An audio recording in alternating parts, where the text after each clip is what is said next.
歲左邊間孤兒院留低嘅禱告，問過姐姐別再講啲爛透嘅理想，我寧願喺絕地入面尋找真正嘅通諭。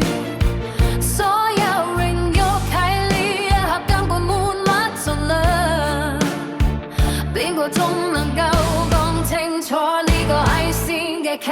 情？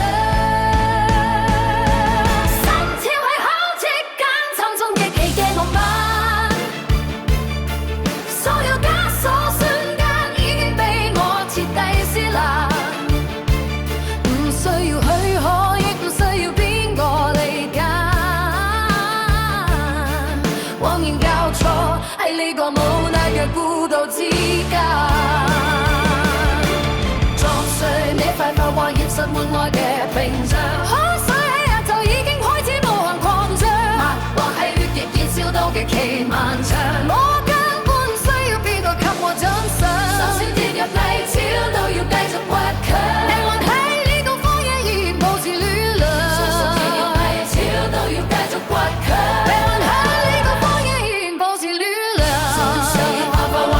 門外嘅屏障，海水喺日頭已經開始無限擴張，脈搏喺血液燃燒到極其漫長，我根本唔需要邊個給我獎賞，就算跌入泥沼都要繼續頑強，靈魂喺呢個荒野依然保持暖涼。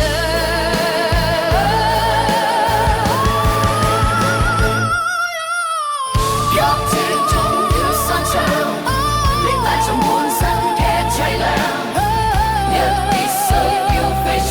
就別問點到先係故鄉，冇拒絕承認呢場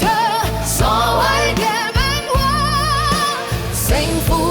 喺呢一刻已經沒乜疑問，